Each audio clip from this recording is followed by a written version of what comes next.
Hello, this is Matthew and Titus with Treetop Permaculture, and we're here at my house in Orville at High Street. I call it Homestead on High, and we're going to give you guys a little tour of the garden since I've been getting a bunch of requests for a more detailed walk around of the site, and so let's go ahead and do that. So right where I'm sitting here is an area I'm trying to reestablish a little bit of grass. Here's some hardier stuff. It's kind of a mixture. Titus likes to hang out here, which is nice.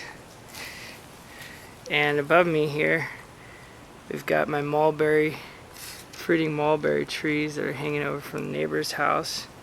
Produce a lot of mulberries. Really great harvest off of these guys. I'm gonna have to make some sort of a carport situation for it. When I got here, it was just chain link fence. In fact, this area over here was closed off, but I put in a double wide 12-foot gate right here so I can bring my truck actually back in the yard and bring in materials for whatever composting and whatnot. But basically it's set up to be my potting up area. So I have, and like I got my trash and everything back here. But I have a little table that I'll bring out and use for when I need to pot up. I had it as a permanent, but I realized I wouldn't use it all year round, so might as well like not have these trash cans out where you can see them on the other side. I'd rather bring them right here, which is nice. And another thing, before I set the fence back now, because before the PG&E guy had to come all the way around the yard from the other gate to get to read. Now he can just read it in the front yard, which is nice. Okay, panning around. The way this is set up too is I actually will have rain catchment back here, which then the overflow will come and spill down into a little pipe that I'm going to have underneath, that's going to go underneath and then feed this little basically I just made a lower point right here. I wouldn't call it a swale, but just a channel for the water to travel, and it comes all the way from the front of the yard, actually channels through, and you can see from when it used to be wet a lot that you can see the grass, how it's thicker there. It's died now, but it basically channels itself through here over a dog potentially and then it spills off into this swale, and have the same thing going on the other side of the house. But this is like my first perennial swale, for my food forest and all my mother plants to extend out into the system. These are going to be my main mother plants, perennials and things like that, that I'll go ahead and spread out to the rest of the yard and the orchard that will be in the back there. But basically the way it is once this fills up, there's a spillway here, and it just goes off into the next one.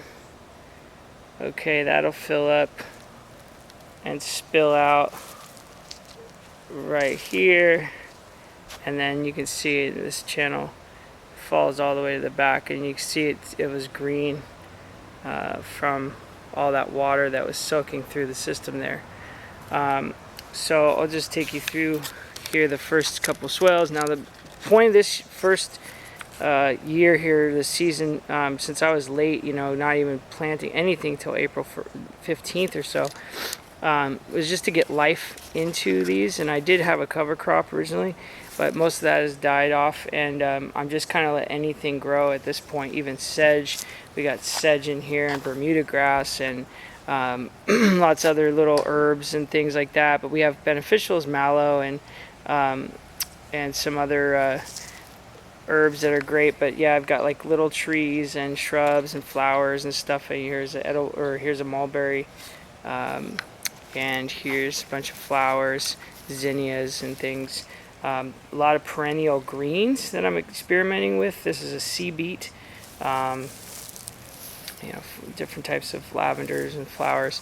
That's a wild mallow there. This is another type of a perennial green, really hardy. Some type of a spinach. I can't remember the name of that right off the top of the head. And then we've got a Peruvian goldenberry in there. And then we've got different types of sage. Here, pineapple sage. Another goldenberry there. We got a bush cherry. We got some feverfew and a struggling lily there. As we pan back on this side, there's a mandarin, what do they call it? It's a kumquat, basically a mandarin quat. They call it Indio mandarin quat, so that you can actually eat the skin of these once it's ripe, which is exciting. So that's doing well. Just kind of mixed in with all kinds of things. Here we got another mulberry, which is also a nitrogen fixer. We got chufa. This is a really cool plant, perennial. It's a clumping grass, but it actually has edible tubers. So I'm really excited to try that out. And anyways, just random and assortments. And if you can notice, there's these gaps in between most of these perennials, so that I can plant fruit trees in those gaps. So I'll have lots of space to plant my fruit trees in here for the front. And if you go over here, we got like chocolate vine right there. It's seen better days. Tomarillo, tree tomato, which is actually, I think it's coming out of this. It was just scorched, I think, by the sun at first, but you can see the new growth and it's looking healthy and happy here. So I'm excited to see what that's going to do. Lemon verbena, rue, that's Okinawan spinach. Again, it's, we'll see what actually lasts through the summer here. Pineapple guava, which did get some heat scorch as well. I think, it was just getting used to this heat. We got a cardoon, which is like in the artichoke family. And you can eat these kind of like celery. There's a proper way to cook it. Anyways, and then yarrow. Here we have a lime tree that's doing really well. We have a wild amaranth that just has decided to pop up there. It's doing good. This is called an edible leaf mulberry back here that I got from the Occidental Arts and Ecology Center. You can actually eat these leaves of this variety. We also have, like you can see, I've got it tucked away here, a redbud, and I'm trying to let this cover crop just kind of protect it so it can get through this summer and hopefully really hold in here for the next year. And I'll have some more trees and stuff to help shade it a little bit, and then all kinds of other little plants, herbs. There's a lavender hyssop. We got my tree collards and tree kale here. We got a variegated variety back there. We've got societal garlic growing in there. We've got this is called Sierra mint. It's a type of a mint. It's really beautiful. It smells great. Back here we've got catnip in the back. We've got a Chinese elm that's going to be providing a lot of shade, keep it about 10 foot tall, and growing on it here, trellising it, is a Chinese yam, which is planted right there and actually produce an edible tuber. And it also has these edible little berries that are on it as well. Mixtures of all kinds of stuff. On this side, I think the only thing that I didn't catch on this little grouping is the acon, sweet root. which is actually doing really well. I'm curious how much this sedge is affecting it, but since it's a tuber, I don't think I'm like too concerned about it, but I think it's going to be time to harvest that pretty soon. There's another yacon right there. It's doing really well. Okay, so explaining this side of the yard. Well, for one, here is a pergola that I'm building. So this is my southern exposure, as you can see here, and this is going to really help protect the house and give some shade. So I'm going to have a slatted roof pergola here, which eventually I could actually put a permanent roof on if I'd like. So that's going to be good. I'm going to have some vines. I haven't decided yet, maybe kiwi or something climbing this, and I'm going to have raised beds in the front here on most of it. Have obviously some entrances and exits there, but that way you can be in this little swale here and actually working the raised beds, or you can be from the other side working the raised beds. And there's a bunch of multifunctions with this. This is going to be I can close off any one of these sections and make a greenhouse. So potentially like this one here, which then I can direct some of that heat into the house during the winter time and grow some plants in there for longer periods, as well as I can do that over by the house. I can close that whole area off in there, have that be a greenhouse and bring heat in. And this little spot, this is like only a 4-foot section here in between. That's going to be set up to where it's going to also be a drying rack for drying my vegetables or fruits. So it's going to be actually a solar dehydrator that I'm going to build off of that. So that's going to be cool. The side of the house here. Okay, so I just finished filling in this soil here. Basically this whole side of the house is going to be water storage tanks for the roof rain collection, which are going to feed into each other, and the overflow is then going to go spill into that first swell and do the same thing as the other side, then fill into the next one, and once that one gets full, then it will go into the pond.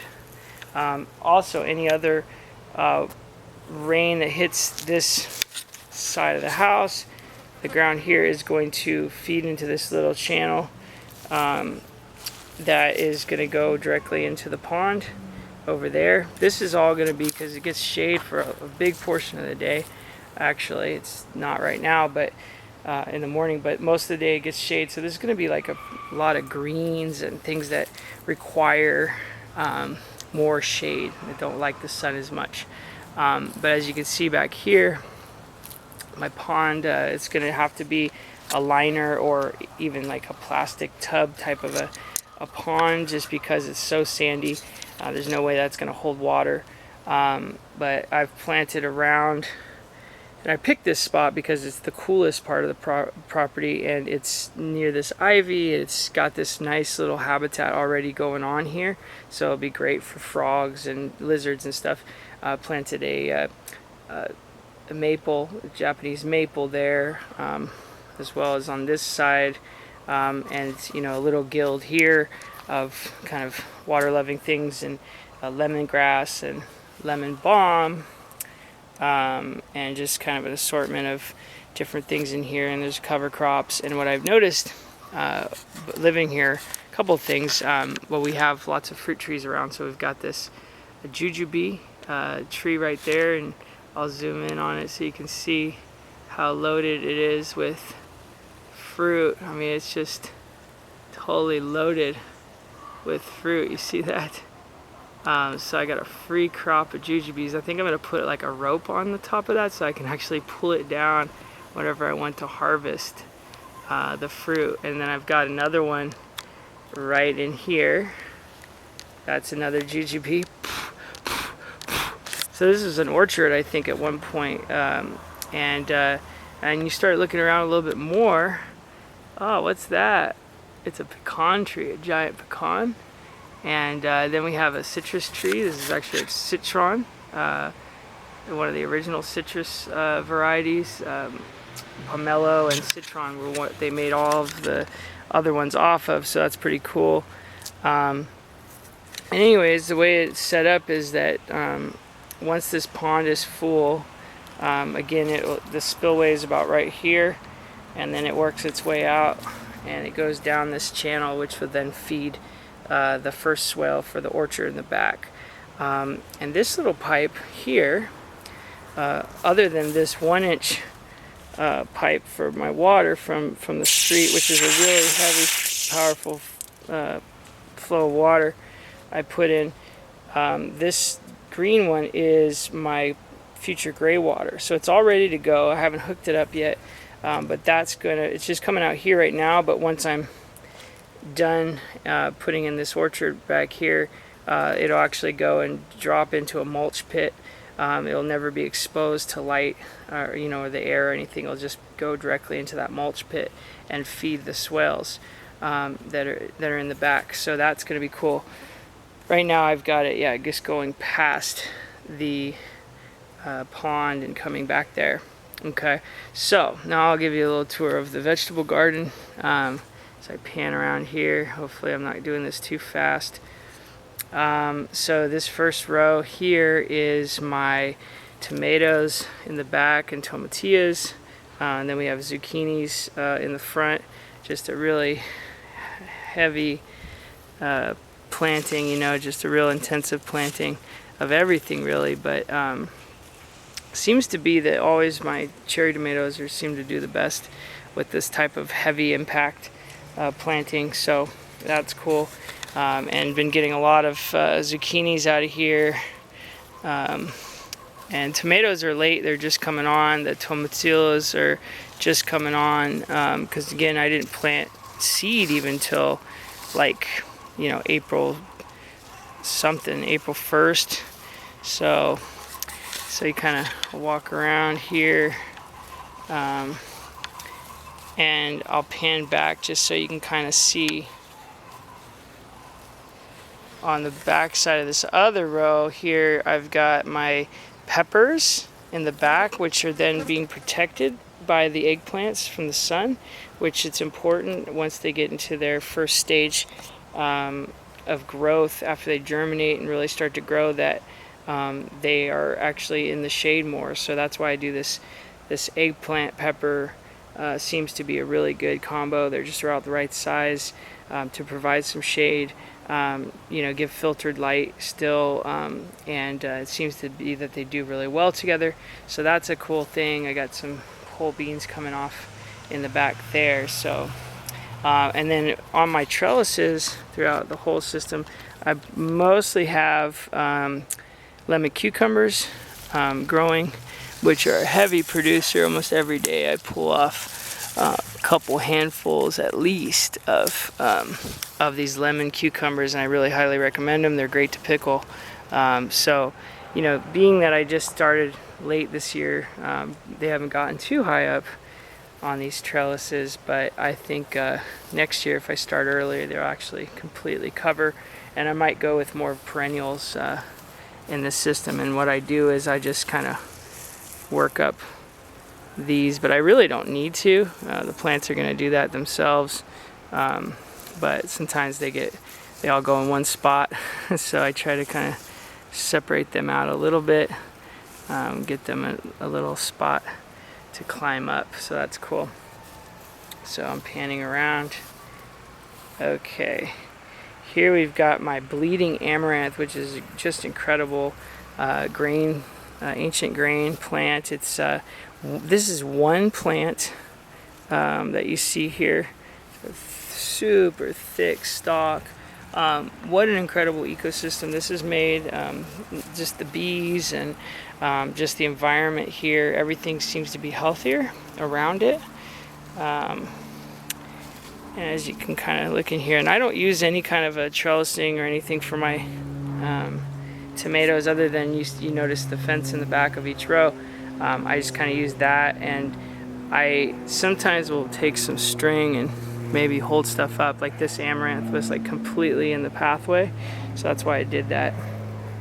But anyways, as you go over here, this row, we've got basil, mixed with the tomatoes and tomatillas, and in the front I had different things which I've harvested mostly already, like beets and different greens and radishes, which I like to eat the flowers and the heads off of a lot, so I kind of keep them more for greens, but sometimes I'll harvest them for the actual root. So anyways, the basil, everything just loves being in this ecosystem kind of setting, yeah, like I said, the tomatillas and everything is just really starting to come off now. They're really starting to put on their flowers now, which is pretty late. I mean, it's August 3rd today, so okay, so kind of give you an idea of that setup there. Okay, and then now this row here is cucumbers in the back, which have been producing like crazy. Cucumbers, and then peppers in the front, and then mixed with like greens. We have chard and different types of spinach, and we got dinosaur kale, and like a good spinach that I've noticed is the New Zealand spinach for the heat here, so that you can have greens all year round. And if you get these chards going up early enough, they're going to be fine too, and give them plenty of water. They'll be great. But yeah, the peppers seem to love it. Super crowded. I just let the cucumber vines kind of fill in the gaps, so there's no exposure to the soil. And it seems to be doing really well. Sometimes I have to pull back the vines a little bit so they don't like suffocate, the plants. But for the most part, I mean, they're just loving it. And same principle with the peppers, as on the other side, they do like to have a little bit of shade. And you'll probably notice that those ones are producing a lot better than these that were behind the eggplants. So that really does make a difference. There's a pickle there. It's gone a little too far. Thing with pickles or cucumbers is you got to really keep your eyes on them. Zucchinis and cucumbers, you got to do it almost every day. So, anyways, but that's doing great. Again, lemon cucumbers climbing this trellis there. And then here we can see the front of these eggplants. And lots of eggplants on. There's one right there.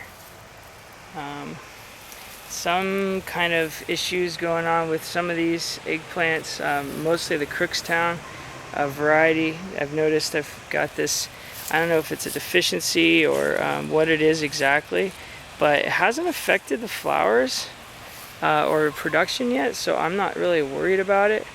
I really think it's a deficiency of like phosphorus or something, so I'm gonna try to maybe give it a little guano. But I just wanted to see this year what everything did on its own without any inputs.